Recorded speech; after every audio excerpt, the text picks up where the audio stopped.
The message arrived on a Tuesday. Admiral James Harris watched from the bridge of the UES Defiant as the alien vessel slipped into Earth's orbit like a predator circling prey. It was nearly 3 times the size of anything humanity had built.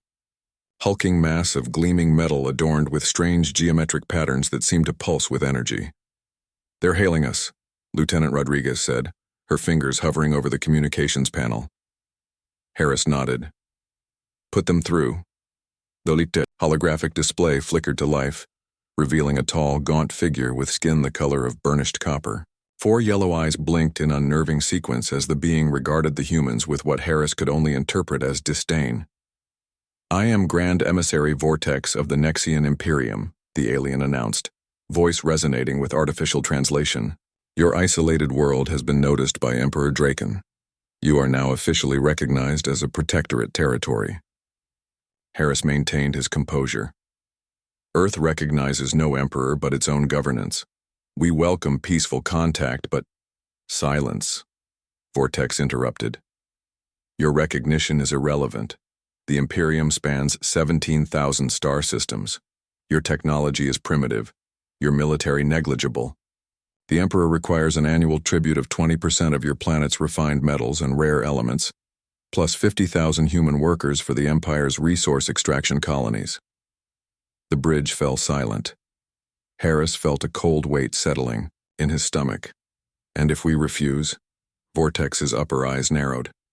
"Standard protocol.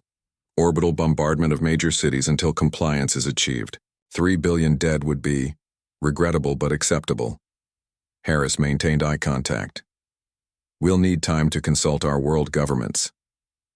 "You have 48 hours. The transmission cut. The emergency summit convened in Geneva, 6 hours. Later, representatives from every nation huddled around tables, faces grim as they watched the recording of the alien ultimatum. "We can't possibly comply," the Chinese premier stated flatly. "Sending our people as slave labor? Surrendering our resources while we're still rebuilding from climate disasters?" The Russian president nodded. "Their demands would cripple our economies, but their technology, we've analyzed their ship. The energy readings are off the charts." President Walker of the United States stood.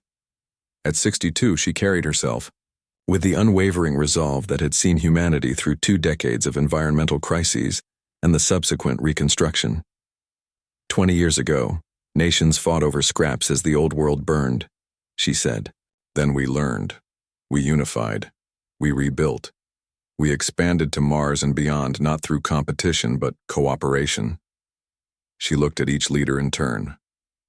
"I propose we respond with a united voice." When Admiral Harris reconnected with Emissary Vortex, he was flanked by holographic projections of Earth's leaders. "We've reached our decision," Harris said. Vortex's expression remained impassive.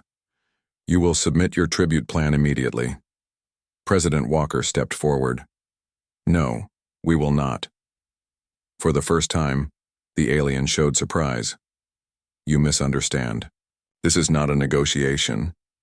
"Neither is this," she replied. "For thousands of years humanity fought itself. We perfected the art of war against our own kind. When climate change threatened extinction, we united instead. We survived because we finally learned to work together." The Russian president continued. "Our history is written in blood. From ancient times to nuclear standoffs, we've always been moments away from self-destruction." The Chinese premier added, "What you see as a primitive civilization, we see as one that survived itself. You threaten bombardment. We lived under that threat for centuries, from ourselves." Harris took over. "The Nexian Imperium has conquered thousands of worlds, but I suspect you've never encountered a species that spent millennia perfecting ways to kill itself, only to step back from the brink." "What you're saying is irrelevant," Vortex replied, though Harris noted a new caution in the alien's tone. "Is it?" Harris asked. "While you've been building your empire, humanity's scientists and engineers have been working in secret. We detected your approach weeks ago. This was a bluff. They'd had only days of warning." But Vortex's lower eyes widened slightly. "Even now," Harris continued, Our quantum entanglement network is activating dormant defense systems throughout the solar system. You see, we never stopped preparing for existential threats. President Walker stepped forward again. We don't want war, Emissary Vortex. But understand this.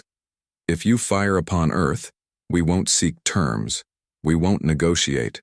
Earth will announce total war against your empire. With what fleet? Vortex scoffed. With everything we have, the Indian Prime Minister answered.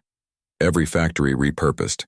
Every scientist focused on your destruction, every human united against a common enemy. The Japanese Prime Minister added, Our history shows we can endure unimaginable suffering and still fight on. Can your empire say the same? Harris watched as Vortex processed this information. The alien's dismissive posture had subtly shifted. The Emperor will not be pleased, Vortex finally said. Then let me speak to Emperor Draken directly. President Walker demanded. Explain that Earth offers friendship and trade, but we will never submit to tribute or threats. 3 days later, the Nexian vessel departed Earth orbit. No bombardment came. Instead, a formal diplomatic channel was established. Admiral Harris stood in the now quiet war room beneath Geneva, studying the departing ship's trajectory. They're really leaving, General Thompson said, amazement in his voice. For now, Harris replied. They'll be back, either as friends or with a larger force. Director Patel of Global Intelligence approached with a tablet. Our bluff worked. The ship's communications suggest they're genuinely concerned about our supposed hidden capabilities. Harris nodded. Then we'd better make it not a bluff. Accelerate the Unified Defense Program. Contact our research teams on Mars. President Walker joined them, her expression thoughtful. We always said we needed an existential threat to truly unite humanity. And now we have one. Harris agreed. Perhaps, Walker said. But I suspect they're more like us than we realize, building empires through fear until they meet someone who refuses to be afraid. The Admiral watched the alien ship vanish into the darkness of space, carrying Earth's message back to distant stars. Humanity would not bow. Not now, not ever.